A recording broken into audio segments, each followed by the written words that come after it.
السلام علیکم دوستو، آج ہم آپ کو مورخ نگر کے مورخوں کا ایک دلچسپ قصہ سنائیں گے۔ تو چلیے بغیر کسی دیر کے کہانی شروع کرتے ہیں۔ کسی زمانے میں مورخ نگر کا نام عقل مند نگر تھا اور یہاں کے لوگ دنیا میں سب سے زیادہ عقل مند انسان سمجھے جاتے تھے۔ ان کی دانائی اور سمجھ بوجھ کی اتنی شہرت تھی کہ جب کوئی بادشاہ، وزیر یا امیر کسی مصیبت یا الجھن میں گرفتار ہوتا تو ان عقل مند لوگوں کو بلا کر صلاح مشورہ کرتا۔ عقل مند نگر میں قاصدوں اور پیامبروں کا تانتا بندھا رہتا تھا جو انہیں لینے کے لیے دور دراز ملکوں سے آتے تھے۔ عقل مند نگر کے عقل مند لوگ کچھ دن تو اپنی اس عزت اور شہرت سے بہت خوش ہوئے، مگر پھر ان کی عقل مندی ان کے لیے وبال جان بن گئی۔ بیچاروں کو اتنا وقت بھی نہیں ملتا تھا کہ کچھ دیر اپنے بیوی بچوں کے ساتھ چین سے بیٹھ سکیں۔ ایک جگہ سے آتے تو دوسری جگہ سے بلاوا آ جاتا، وہاں سے واپس آتے تو تیسری جگہ سے قاصد دوڑے چلے آتے۔ غرض نہ دن کو چین تھا نہ رات کو آرام۔ ان عقل مند لوگوں سے زیادہ ان کی بیویاں پریشان تھیں۔ ایک دن جب کہ بستی کے لوگ کسی بادشاہ کے بلاوے پر گئے ہوئے تھے، بستی کی عورتیں ایک جگہ جمع ہوئیں اور کافی بحث اور مغز ماری کے بعد اس نتیجے پر پہنچی کہ ساری خرابی عقل مندی کی ہے۔ نہ ہمارے مرد اتنے عقل مند ہوتے اور نہ لوگ انہیں مشورے کے لیے بلاتے۔ کوئی صورت ایسی کرنی چاہیے کہ عقل مند نگر کے لوگ بے وقوف مشہور ہو جائیں، پھر کوئی انہیں مشورے کے لیے نہیں بلائے گا۔ ان عورتوں میں ایک عورت پوری آفت کی پڑیا تھی۔ اس نے ایک ایسی ترکیب بتائی کہ ساری عورتیں خوشی سے جھوم گئیں۔ دوسرے دن صبح سویرے ہی بستی کی عورتوں نے گھروں کو جھاڑ پونچھ کر کے خوب چمکا دیا، پھر بچوں کو نہلا دھلا کر سرما لگا کر صاف ستھرے کپڑے پہنائے اور خود بھی بن سنور کر بیٹھ گئیں۔ شام کو عقل مند نگر کے عقل مند لوگ واپس آئے تو دروازوں پر ان کی بیویاں خوبصورت جوڑوں میں ملبوس، ہاتھوں میں پھولوں کے ہار لیے، ہونٹوں پر مسکراہٹ بکھیرے ان کے استقبال کے لیے کھڑی تھیں۔ مردوں نے گھر میں قدم رکھا تو حیران رہ گئے۔ کہاں تو یہ حالت تھی کہ گھر کباڑی کی دکان معلوم ہوتے تھے، اور کہاں اب یہ حالت کہ در و دیوار سے نور برس رہا تھا اور ہر چیز سلیقے اور کرینے سے اپنی اپنی جگہ رکھی تھی۔ بیویاں تھیں کہ مارے خاطر کے ان کے آگے بچھی جاتی تھیں، اور بچے بھی ابا ابا کہہ کر گلوں میں باہیں ڈال رہے تھے۔ اس دن نہ تو بیویاں اپنے شوہروں سے لڑی جھگڑی اور نہ بچوں نے غل غپاڑا مچا کر ان کے آرام میں خلل ڈالا۔ عقل مند نگر کے عقل مند لوگوں کو ایسا معلوم ہوا جیسے وہ جنت میں آ گئے ہیں۔ انہوں نے فیصلہ کر لیا کہ وہ اب بستی سے باہر قدم بھی نہیں نکالیں گے، چاہے کوئی بادشاہ بلائے یا بادشاہ کا باپ۔ ایک دن تو یوں ہی ہنسی خوشی گزر گیا، لیکن دوسرے ہی دن ایک بادشاہ کے قاصد بستی میں آ موجود ہوئے اور لوگوں کو حکم دیا کہ فوراً ہمارے ساتھ چلو۔ ہمارے بادشاہ سلامت ایک نہایت ہی کٹھن معاملے میں تم سے مشورہ کرنا چاہتے ہیں۔ عقل مند نگر کے عقل مند لوگ یہ سن کر بہت پریشان ہوئے۔ انہوں نے بہت سوچا، بہت دماغ لڑایا، لیکن چھٹکارے کی کوئی صورت نظر نہ آئی، اور وہ لوگ جو دوسروں کی مصیبتیں دور کرنے کے لیے تدبیریں سوچا کرتے تھے، اپنی مصیبت دور کرنے کے لیے کوئی تدبیر نہ سوچ سکے۔ اس کڑے وقت میں ان کی بیویاں کام آئیں اور انہوں نے اپنے مردوں کو ایک ایسی ترکیب بتائی کہ خوشی کے مارے ان کی بانچھیں کھل گئیں۔ بادشاہ کے قاصد بڑی بے صبری سے ان کے تیار ہو کر آنے کا انتظار کر رہے تھے تاکہ انہیں ساتھ لے جا سکیں، جبکہ عقل مند نگر کے لوگوں نے تھوڑی دیر بعد آ کر انہیں دلاسا دیتے ہوئے کہا، آج اور کل کی مہلت دے دو، ہمیں ایک ضروری کام ہے، پھر پرسوں ضرور ہم آپ کے ساتھ چلیں گے۔ قاصد ان کی بات فوراً مان گئے کیونکہ وہ عقل مند نگر کے لوگوں کو ناراض نہیں کرنا چاہتے تھے۔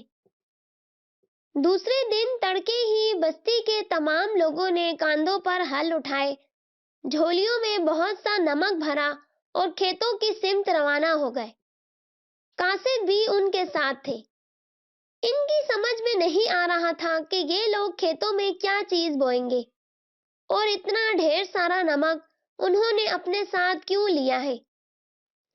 پھر ایک قاصد نے ہمت کر کے ان سے پوچھا، اے دنیا کے سب سے زیادہ عقل مند لوگوں، تم کون سی فصل بو رہے ہو؟ عقل مند لوگوں نے جواب دیا، یہ نمک بونے کا موسم ہے، ہم اپنے کھیتوں میں نمک بو رہے ہیں۔ قاصدوں نے یہ سن کر پہلے تو ان عقل مند لوگوں کی صورت غور سے دیکھی، پھر ایک دوسرے کو دیکھا اور پھر سر پر پاؤں رکھ کر بھاگ گئے۔ انہوں نے اپنے بادشاہ سے جا کر کہا کہ عقل مند نگر کے عقل مند لوگوں نے اپنی عقلوں سے اتنا زیادہ کام لیا ہے کہ اب ان کے بھیجے میں عقل بالکل ختم ہو گئی ہے اور سب لوگ بیوقوف بن گئے ہیں۔ قاصدوں کے چلے جانے کی خوشی میں اس رات ساری بستی میں چراغاں کیا گیا۔ گھر والیوں نے اپنے گھروں کو دلہن کی طرح سجایا اور ایسے خوش رنگ، خود ذائقہ اور خوشبودار کھانے پکائے کہ عقل مند نگر کے لوگ اپنی انگلیاں چاٹتے رہ گئے۔ ان لوگوں کا خیال تھا کہ ان کی بے وقوفی کی کہانی تمام شہروں میں مشہور ہو گئی ہوگی اور اب بادشاہ، وزیر یا امیر انہیں صلح مشورے کے لیے نہیں بلائیں گے۔ لیکن چوتھے ہی روز ایک راجا کے قاصد پھر آ دھمکے۔ بستی کے لوگوں کی ساری خوشیاں ملیہ میٹ ہو گئیں۔ ان کا منہ لٹک گیا، چہروں پر اداسی چھا گئی اور وہ فکر مند نگاہوں سے ایک دوسرے کا منہ تکنے لگے۔ اس دفعہ بھی ان کی بیویاں ہی کام آئیں۔ انہوں نے کہا، تم قاصدوں سے 2 ہفتوں کی مہلت لے لو اور جیسا ہم کہیں ویسا ہی کرو۔ عقل مند نگر کے لوگوں نے ایسا ہی کیا۔ انہوں نے جا کر قاصدوں سے کہا، لیکن قاصد تو ہوا کے گھوڑوں پر سوار تھے۔ ان کا ایک ایک منٹ، ایک ایک پل قیمتی تھا۔ وہ یہ سن کر بہت غصہ ہوئے، ڈانٹا ڈپٹا، دھمکیاں دیں، مگر عقل مند نگر کے لوگوں نے 2 ہفتوں کی مہلت لے کر ہی چھوڑی۔ دوسرے دن صبح سویرے ہی عقل مند لوگوں نے بستی کے بیچوں بیچ ایک جگہ صاف کی اور وہاں ایک عمارت بنانی شروع کر دی۔ قاصدوں نے پوچھا، یہ نئی عمارت کس کے لیے تعمیر کی جا رہی ہے؟ عقل مند لوگوں نے جواب دیا، یہ بستی کی چوپال ہے۔ مگر چوپال تو تمہارے ہاں موجود ہے، قاصدوں نے حیرت سے کہا۔ اس چوپال میں کھڑکیاں کم ہونے کی وجہ سے زیادہ روشنی نہیں آتی، اس لیے ہم لوگ نئی چوپال بنا رہے ہیں، عقل مند لوگوں نے جواب دیا۔ پھر 2 ہفتوں کی محنت کے بعد نئی چوپال بن کر تیار ہو گئی، مگر یہ دنیا کی عجیب و غریب عمارت تھی، کیونکہ اس میں نہ تو کوئی کھڑکی تھی اور نہ کوئی دروازہ۔ قاصدوں نے دیکھا تو حیرت کے مارے آنکھیں پھاڑ دیں، بولے، اے دنیا کے سب سے زیادہ عقل مند لوگوں، تم اس عمارت کے اندر داخل کیسے ہوگے؟ قاصدوں کا سوال سن کر عقل مند لوگوں نے احمقوں کی طرح ایک دوسرے کی طرف دیکھا اور پھر سر پیٹ کر بولے، ارے دروازہ بنانا تو ہم بھول ہی گئے۔ پھر بڑی سوچ بچار کے بعد ان کا چودھری بولا، بس اب ایک ہی صورت ہے، چھت میں بڑا سا سوراخ کر دو، اس راستے سے لوگ اندر باہر آیا جایا کریں گے۔ یہ سن کر چند عقل مند لوگ دوڑے دوڑے گئے اور 2-4 سیڑھیاں اور لمبی لمبی رسیاں لے آئے۔ ان سیڑھیوں کی مدد سے 2 آدمی چھت پر چڑھے اور ہتھوڑے سے چھت کا تھوڑا سا حصہ توڑ کر عمارت کے اندر رسیاں لٹکا دیں۔ یہ دیکھ کر عقل مند نگر کے لوگوں نے خوشی کے نعرے لگائے اور تالیاں بجا بجا کر ناچنے لگے، جبکہ راجا کے قاصد حیرت اور اچنبھے سے کبھی اس انوکھی عمارت کو دیکھتے اور کبھی دنیا کے ان سب سے زیادہ عقل مند لوگوں کو۔ آخر ایک قاصد آگے بڑھا اور اس نے کہا، اے عقل مند لوگوں، تم نے کہا تھا کہ پرانی چوپال میں کھڑکیاں کم ہیں، اس لیے اس میں کافی روشنی نہیں آتی، لیکن اس عمارت میں کھڑکی تو درکنار کوئی چھوٹا سا سوراخ بھی نہیں، عمارت کے اندر روشنی کیسے جائے گی؟ یہ سن کر عقل مند لوگ ناچتے ناچتے ایک دم ٹھہر گئے اور سر جوڑ کر پھر سوچنے بیٹھ گئے۔ کچھ دیر بعد ان کی سمجھ میں ایک تدبیر آئی۔ انہوں نے اپنے کاندھوں پر بڑے بڑے تھیلے رکھے اور پاس کی ایک پہاڑی پر چڑھ گئے۔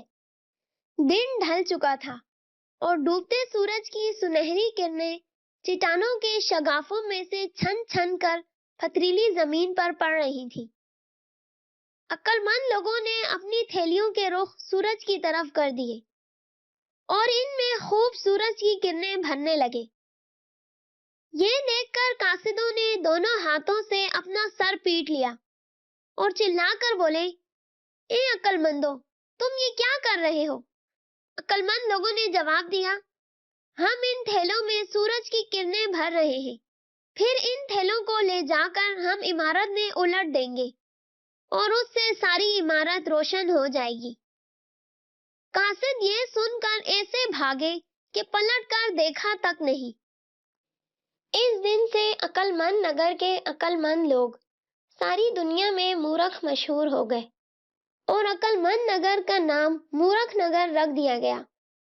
وہ دن اور آج کا دن، پھر کبھی کسی بادشاہ، راجہ، امیر یا وزیر، کسی کا کوئی قاصد انہیں بلانے نہیں آیا اور مورخ نگر کے مورخ لوگ اپنے بال بچوں کے ساتھ سکھ چین سے رہنے سہنے لگے۔